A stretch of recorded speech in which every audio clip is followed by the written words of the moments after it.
Hello बच्चों, I am पूर्वी on behalf of Personal Tutor Channel।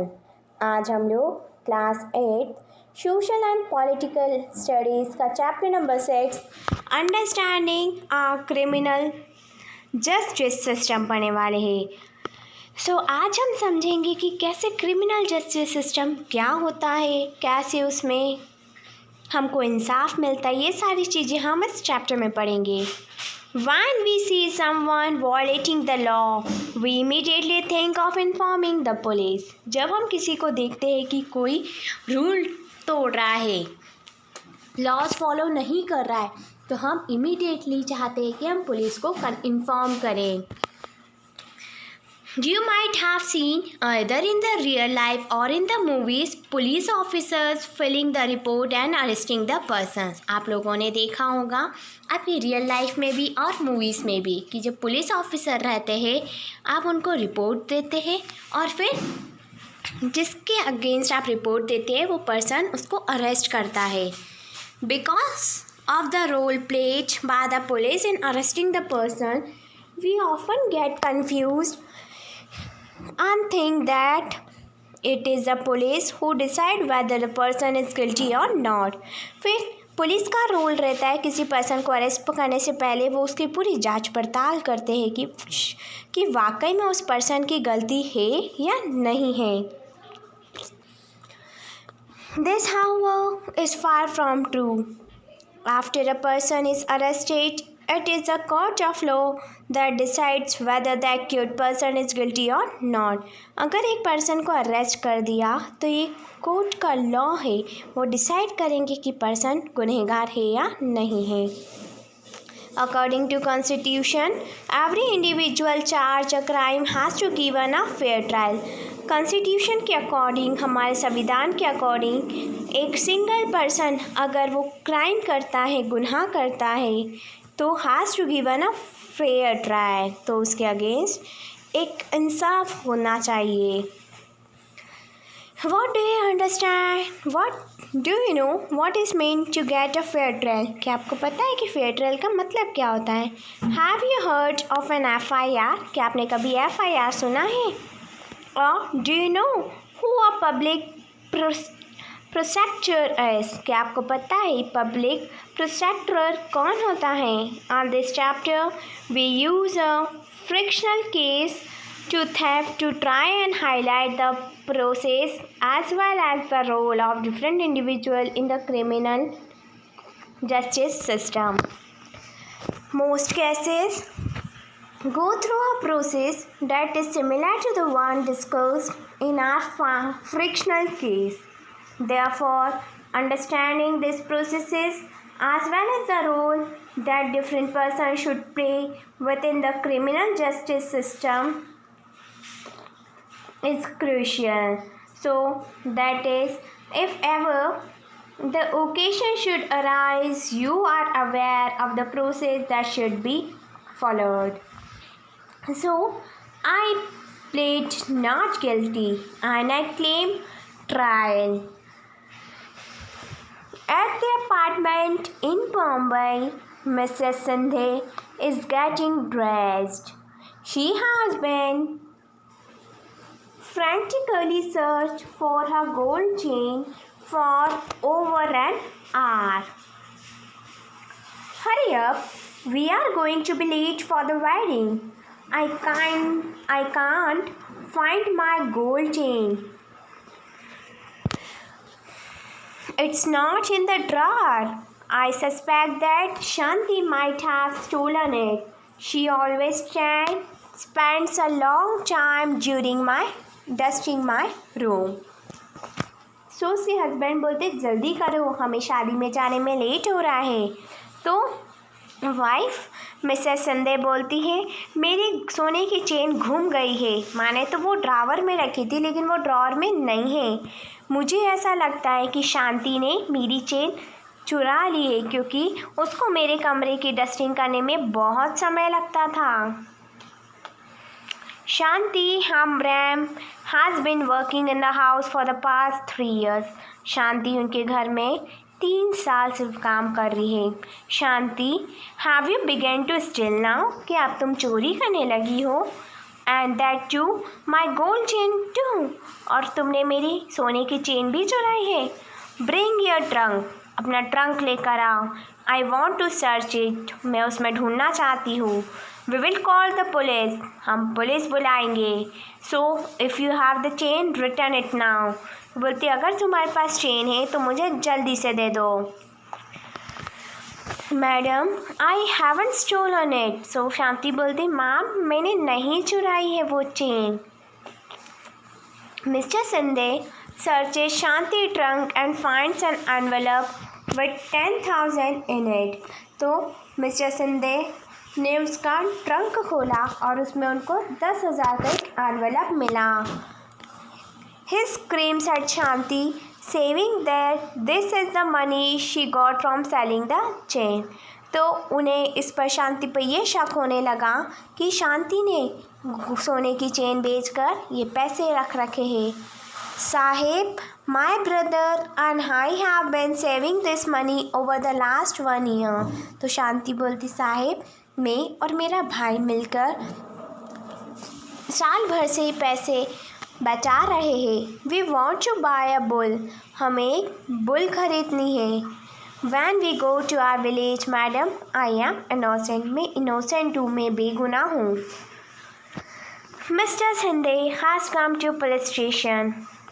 Mister Sindhe police station आ जाते हैं। I have come to file an FIR. मैं यहाँ एक FIR फाइल करने आया हूँ। There has been a theft in my house. मेरे घर में चोरी हुई है। My maid Shanti had stolen my wife's necklace. मेरी जो मैड है शांति, उसने मेरी वाइफ का नेकलेस चुरा लिया है। तो पुलिस इंस्पेक्टर से yes. Sub inspector SI Rao records Mr. Sindhe's FIR. So, सब इंस्पेक्टर राव जो थे उन्होंने मिस्टर सिंधे की FIR को रिकॉर्ड किया, दर्ज किया। Mister Sindhe returns with sub inspector Rao. तो मिस्टर सिंधे जब घर आए तो वो इंस्पेक्टर राव को भी साथ लेते हुए आए। I will now write the statements that Mr. and Mrs. Sindhe make about this theft. Let me seal the envelope that has the money and take it with me as evidence.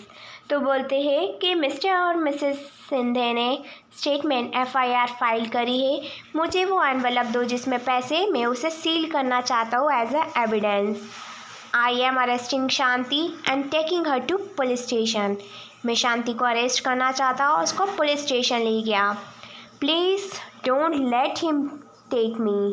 Have not stolen the chain. This is my hard earn money. तो शांति बोलती please ये पैसे मत ले जाओ, ये मेरे पैसे हैं और मैंने कोई गोल्ड की चेन नहीं चुराई है, ये हमारी कड़ी मेहनत के पैसे हैं. सुशील, Shanti's brother, arrives and pleads with SI Rao to release Shanti. तो सुशील जो शांति का भाई था वो पुलिस स्टेशन आया और ऐसे इंस्पेक्टर से माफ़ी मांगने लगा, बोलने लगा कि प्लीज़ शांति को छोड़ दो. She has been arrested for the theft of a gold chain. उसे गोल्ड चेन चुराने के गुनाह में अरेस्ट किया गया है. You can go to court and get a bail order. तुम्हें कोर्ट जाना पड़ेगा और वहाँ से बेल ऑर्डर लाना पड़ेगा, तभी जाके इसकी बेल होगी. But where will I get the money to hire a lawyer? तो बोलता है कि मुझे लॉयर हायर करने के लिए पैसे कहाँ से आएंगे मेरे पास. Who will stand as surety for her? You have taken all of our saving and sealed it. तुमने हमारे सारे सेविंग के पैसे ले लिए और उसको सील कर दिया है. SI Rao probably keeps the Sushil in the police station for 2 days.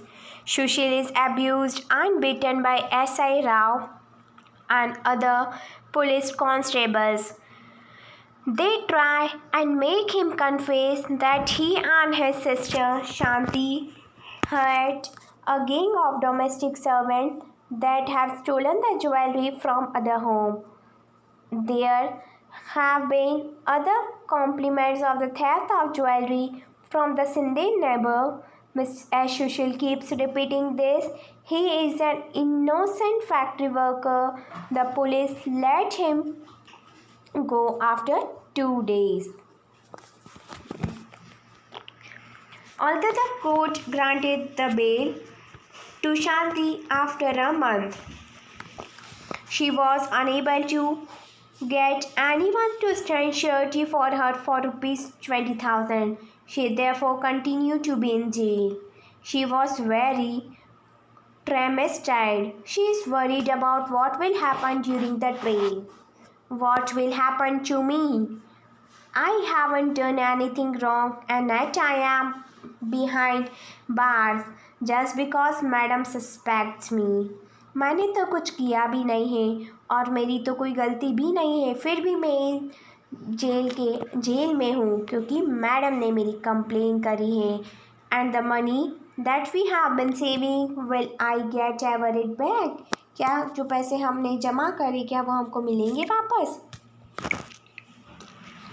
The police files a charge sheet in the magistrate's court. The court gives a copy of the charge sheet including the statement of the witness of Shanti. Shanti tells the court that she has no lawyer to defend her against this false case of theft. The magistrate appoints advocate Kamla Rao as Shanti defense lawyer at the government expenses. तो magistrate ने एक advocate appoint करी शांति के लिए जिसके पैसे government देगी, सरकार देगी. According to Article number 22 of the Constitution, every person has a fundamental right to be defended by the lawyer. सभी के पास फंडामेंटल राइट है कि वो अपना लॉयर हायर कर सके और लॉयर उनको बचा सके. Article 39A of the Constitution places a duty upon the state to provide a lawyer to any citizen who is unable to engage one due to the poverty or other disability. Advocate Kamla Rao meet Shanti in the court. Here are my case paper. I have been falsely accused of stealing my employer's gold chain. ये रहे मेरे case के paper. मुझे गलत फंसाया गया है कि मैंने मेरी मालकिन की सोने की चेन चुराई है. They found rupees 10,000 in Shanti's trunk and said that this was the money she got from stealing the chain. तो वो बोलते कि ये वो पैसे हैं जो उनको ये 10,000 रुपये मेरे ट्रंक से मिले और वो कहने लगी कि उसने ये सोने की चेन बेचकर ये पैसे लेकर आई है, पर ये तो हमारे सेविंग के पैसे हैं जो हम दोनों ने साथ में मिलकर बचा के रखे हैं. The court frames a charge of theft of Mr. Sindhe gold chain and possession of money rupees 10,000 got from selling stolen property against Shanti. I plead not guilty and I claim trial. The trial before the magistrate began. The public prosecutor appear in the case on behalf of the state. He present Mr. and Mrs. Sindhe as a key witness. So, tell me, Mrs. Sindhe, how did the gold chain go missing? तो बोलते चलिए बताइए Mrs Shinde कि आपकी gold chain सोने की chain कैसे घूमी. I had kept my chain in the drawer. Shanti stole it. बोलती कि मैंने मेरे ड्रॉवर में मेरी चेन रखी थी और शांति ने उसे चुरा ली. No other outsider except the Shanti goes into my room. शांति के अलावा कोई भी बाहर वाला मेरे कमरे में नहीं जाता है. Mr. Sindhe searched her trunk in front of me and we were shocked to find rupees 10,000 in an envelope. Shanti got this money from selling my gold chain. She is a thief. तो बोलती है कि जब mister Shinde ने हमारे सामने उसका trunk खोजा तो उसमें से 10,000 रुपये निकले एनवलप में। तो शांति ने मेरी गोल्ड चेन बेच कर ही ये पैसे लाई होगी, ये तो वो ही चोर है। Next, advocate Rao cross examine the prosecution witness Mrs. Sandey. So, what you are basically saying is that you didn't see Shanti steal the chain. तो मिसेस एडवोकेट राव बोलती है कि आपका बेसिकली कहना ये है कि आपने शांति को चोरी करते हुए नहीं देखा, nor did you recover the chain on Shanti, और ना ही आपने कभी शांति के पास वो चेन देखी। Also, in the 3 years that she has worked for you, nothing has been stolen from the house. जब वो पिछले 3 साल से काम कर रही थी तो आपके घर में कुछ भी चोरी नहीं हुआ। You were also regularly paying her 1,000 as salary each month.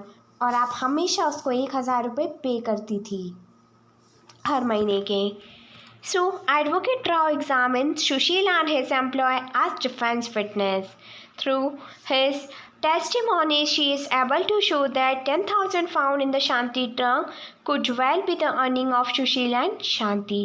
तो एडवोकेट राव ने ये पता लगा लिया कि जो उसके ट्रंक में 10,000 रुपये मिले हैं वो उनकी अर्निंग है, उनकी बचे हुए पैसे ही है।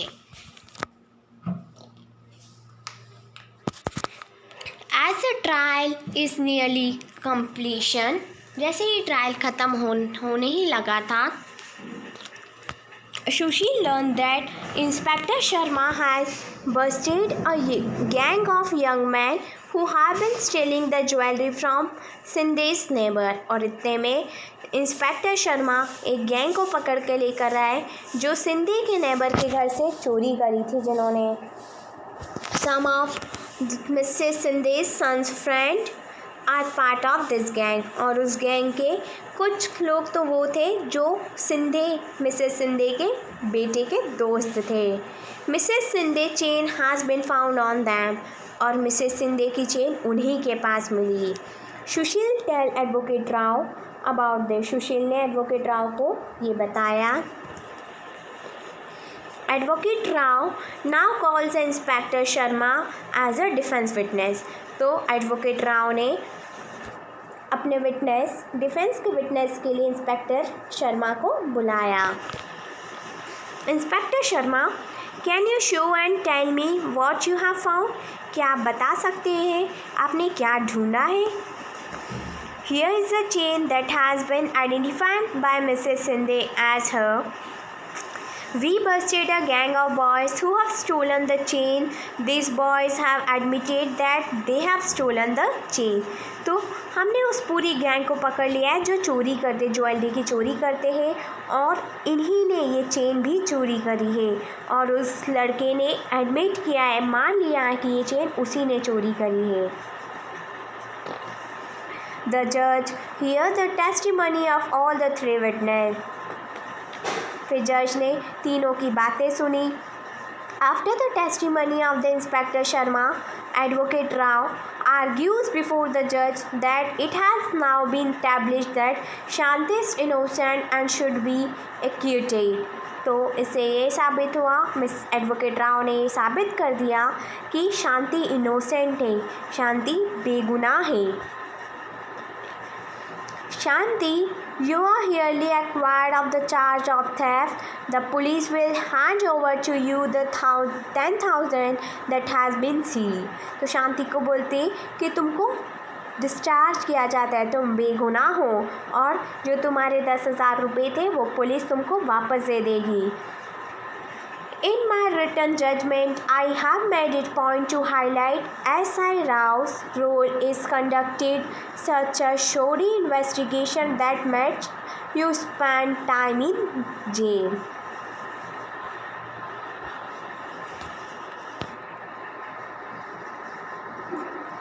So, वो बोलते हैं कि उन्होंने जजमेंट में लिखा है एक इम्पॉर्टेंट पॉइंट को जिसको हाईलाइट किया कि एस.आई. राव का एक बहुत ही स्पेशल रोल था, जो कि उन्होंने तुम्हारी गलत इन्वेस्टिगेशन करी और तुमको जेल भिजा दिया। From the above incidents, you can see that the four key players in the criminal justice system are the police, the public prosecutors, the defense lawyer and the judge. ये चार criminal justice system के बहुत ही important role थे इन चारों के. You have seen the role each of them played in the above case. और आपने ऊपर केस में इन सभी के अलग अलग रोल देखे हैं.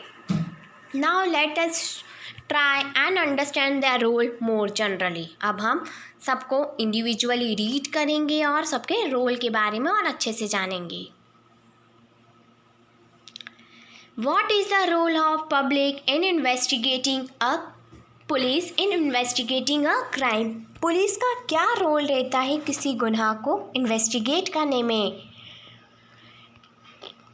One important function of the police is to investigate any complaint about the commission of a crime, and investigation include the recording statements of the witness and the collecting the different kind of evidence. तो जो investigation होती है वो record करती है कि witness के क्या स्टेटमेंट्स है और अलग अलग एविडेंस क्या है, उन सबको ढूंढती है, पता लगाती है और कलेक्ट करती है. On the basis of the investigation, the police are required to form an opinion. If the police think that the evidence point to the guilt of the accused person, they file the charge sheet in the court.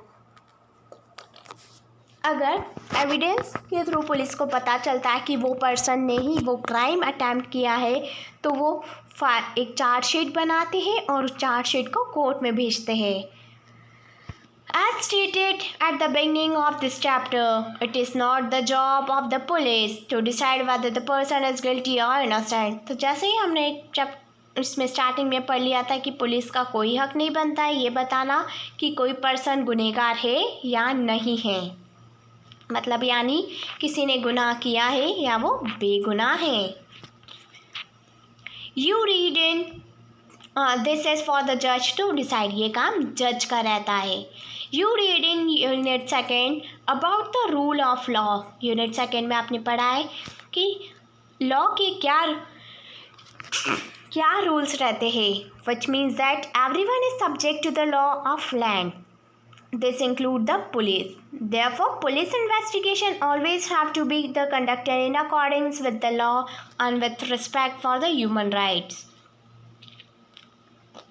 The Supreme Court has laid down the guidelines that the police must follow at the time of arrest, detention and the interrogation. तो supreme court ने order दे रखा, guidelines दे रखी police को कि आपको किसी person को arrest करते टाइम ही उसकी पूरी जांच पड़ताल करनी है. The police are not allowed to torture or beat or shoot anyone during investigation. और पुलिस इंस्पेक्टर्स को बिल्कुल भी परमिशन नहीं है कि वो इन्वेस्टिगेशन के टाइम किसी पर्सन को शूट कर दे या किसी को मारे या किसी को टॉलरेट करे, मतलब उसको सताए. They can not inflict any form of punishment on a person even for a PT offence. और इवन वो उनको कोई पनिशमेंट भी नहीं दे सकते हैं. Article 22 of the Constitution on the Criminal Law granted to every arrested person the following fundamental right. First is the right to be informed at the time of arrest of the offense for which the person is being arrested. The right to be presented before the magistrate within 24 hours of arrest. The right not to be ill-treated or tortured during the arrest or in the custody. Confession made in the police custody cannot be used as evidence against the accused. A boy under 15 years of old and the woman cannot be called to the police station only for questioning. So article 22 में laws बने हैं कि किसी भी जब बहुत सारे rights बना है कि the right to be inform at the time of arrest of the offence for which the person is being arrested. अगर किसी पर्सन को हम अरेस्ट कर रहे हैं तो अरेस्ट करने के समय ही हम उसको इन्फॉर्म करेंगे कि उसको अरेस्ट क्यों किया जा रहा है। The right to be presented before a magistrate within 24 hours of arrest. तो अरेस्ट करने की 24 घंटे तक के पहले ही उसको मजिस्ट्रेट के सामने प्रेजेंट कर सकते हैं। Not to be the ill treated और टॉलरेट ड्यूरिंग द अरेस्ट और इन द कस्टडी।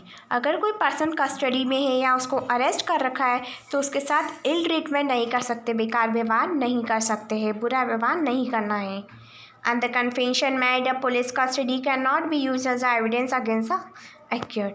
और पुलिस कस्टडी में किसी के भी अगेंस्ट एविडेंस वो तैयार नहीं कर सकते। और 5वां राइट है आर्टिकल 22 का मतलब ये है कि अगर कोई बॉय 15 इयर्स से कम एज है उसकी और वुमेन को यहाँ पर पुलिस स्टेशन क्वेश्चनिंग के लिए नहीं बुलाया जाएगा। So why do you think there is a rule for the confession made during the police custody cannot be used as the evidence against the accused? So आपको क्या लगता है कि जो कन्फेशन है पुलिस कस्टडी में जो कन्फेंस किया है वो एज अ एविडेंस नहीं माना जाता है, ऐसा क्यों है? जैसे कि हमने स्टोरी में पढ़ा था उस अकॉर्डिंग आप इसका आंसर मुझे कमेंट सेक्शन में कमेंट करके बता सकते हैं। The Supreme Court of India had laid down the specific requirement and the procedure that the police and the other agency have to follow for the arrest, detention, and interrogation of any person.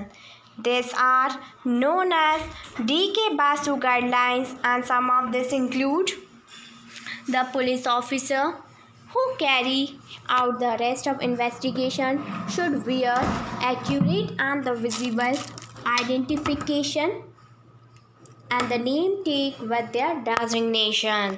A memo of the arrest should be prepared at the time of arrest and should include the time and date of the arrest. It should also be arrested by at least one witness who could include a family member of the person arrested. The arrest memo should be the countersigned by the person arrested. The person arrested, detained, or being interrogated has a right to inform a relative, friend, or a well-wisher. When a friend or the relative leave outside the district, the time, place of arrest, and the venue of custody must be notified by the police within 8 to 12 hours after the arrest. Now, let us return to the story of Shanti and answer the following questions. First is, when Shanti was arrested to the theft, S.I. Rao also kept her brother Sushil in the police lockup for 2 days. जब शांति को arrest किया था तो ऐसे ही राव ने उसके भाई सुशील को भी 2 दिन तक लॉकअप में रखा था। Was it legal for the police to detain him? तो क्या ये लीगल है? Does it violate the D.K. Basu guideline? कि ये D.K. बासु की गाइडलाइंस को वॉयलेट कर रहा है, मतलब उसका उल्लंघन कर रहा है। Be is did S.I. Rao do enough to question witness and compile the evidence before arresting Shanti and filing a case against her? In keeping with the duties of the police as stated above, what else do you think S.I. Rao could have done as a part of his investigation? Question number 2. Now, let us take a slightly different scenario. Shanti and her brother Sushil go to the police station to complain that Mr. Shanti, Mr. Sinde, 20-year-old son, had stolen rupees 15,000 that they have been saving up. Do you think that the officer in charge of the police station will promptly lodge an FIR? Is a factor that, in your opinion, may influence the decision of the police to register or not register an FIR? तो दवाई दिलवा दो ना। एक हो गया उसका। FIR, First Information Report. It is with the registration of an FIR that the police can begin the investigation into a crime. The law states that it is compulsory for an officer in charge of a police station to register an FIR whenever a person gives information about a cognizable offense. This information can be given to the police either orally or in writing. The FIR usually mentions the date, time, and the place of the offense, detail the basic facts of the offense, including the description of the events, if known, the identity of the accused person, and the witness is also mentioned. The FIR also states the name and the address of the complaints. There is a prescribed form in which the police register an FIR and it is signed by the complainant. The complainant also has a legal right to get a free copy of the FIR from the police.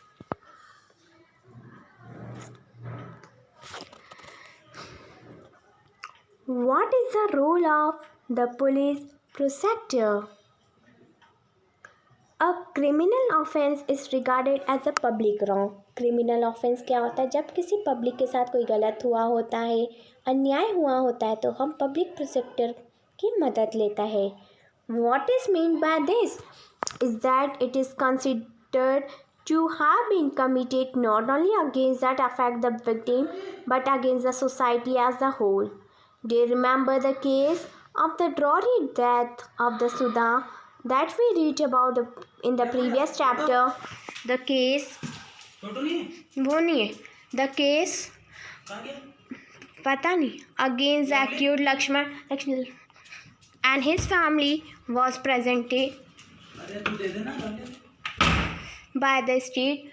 That is why the case was called the State Delhi Administration. वो पढ़ाई का खा लेना दिख नहीं रहा.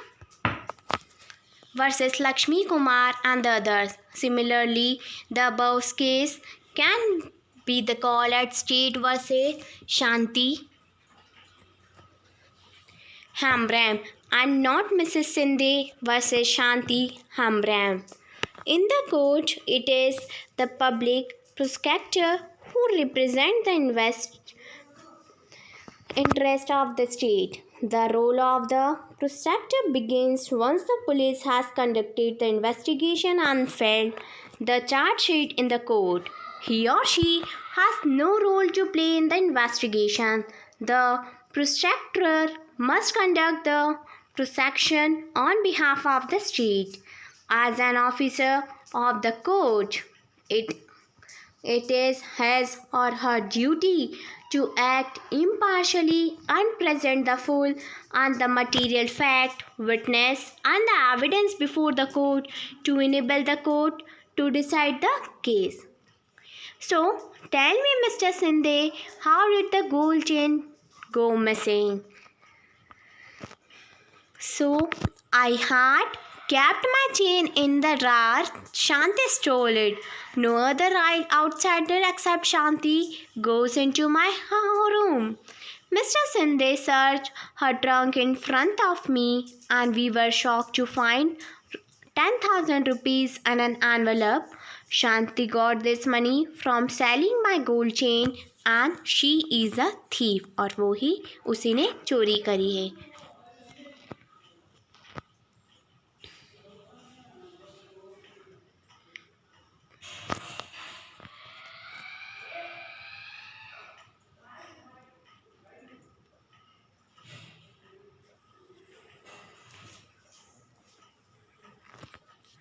What is the role of the judge? The judge is like an umpire in a game and conduct the trial impartially and in the open court. Judge एक game में अंपायर की तरह होता है जो कि कंडक्ट करता है कि उसमें क्या काम हो रहा है, जैसे कि ओपन कोर्ट में। द जज hears all the witness and any other evidence presented by the prosecution and the defence. तो जज सभी के एविडेंस को सुनता है, सभी के विटनेस को सुनता है, जो एविडेंस लाए होते हैं उनको भी सुनता है, जो उनके प्रोटेक्शन है उनके फेवर में या उनके डिफेंस में। द जज decides whether the accused person is guilty or innocent on the basis of the evidence present and in accordance with the law। तो जज डिसाइड करता है कि वो पर्सन गुनहगार है या बेगुनाह है उस एविडेंस के बेसिस पर। If the accused is convicted, the judge pronounces the sentence. He may send the person to jail or impose a fine or both, depending on what the law prescribe। फिर अगर suppose कि उन्होंने crime किया है और ये साबित हो जाता है तो फिर वो जज उसको जेल भेज देता है, और या तो फिर उससे फाइन लेते हैं या तो फिर उसको उस पर्सन को जेल भी जाना पड़ता है, and he also have to pay the fine also depending on the law prescribed, जो कि लॉ में लिखा उस according. So what did the judge say in the Shanti case after hearing the testimony of all the witness? तो शांति के case में जज ने क्या बोला होगा सभी विटनेस के बारे में सुनने के बाद? तो जज ने क्या डिसाइड किया होगा शांति के केस में? The next is what is a fair trial? Fair trial क्या होता है? Let us for a moment imagine that might happen if the judge decided to try Shanti case very differently। जज ने decide किया है, imagine करो कि जज ने शांति के केस को बहुत अलग तरीके से ले रखा है। What if the court did not give a copy of the charge sheet? Suppose करो कि कोर्ट अगर चार्ज शीट की कॉपी ही नहीं देगा, and the statement of the witness to शांति, और शांति के जो विटनेस है उसको भी नहीं। What if he held the trial in the secret location where neither Shanti nor Sushil were present? Suppose करना है कि सीक्रेट लोकेशन पर लेकर जाए जहाँ शांति और सुशील नहीं हो। What if he did not give the Shanti lawyer? अगर उन्होंने शांति को लॉयर नहीं दिया होता तो क्या होता? Advocate Rao enough time to question the witness of the prosecution such as Mrs. Sindhe, and instead had already decided that Shanti was guilty. If they had happened, then it would be a case of an unfair trial। अगर ऐसा नहीं हो पाता, शांति बेगुनाह होकर भी उसको सजा मिलती तो ये अनफेयर ट्रायल होता। This is because for a trial to be fair, several different procedures have to be observed. Article 21 of the Constitution that granted the right to life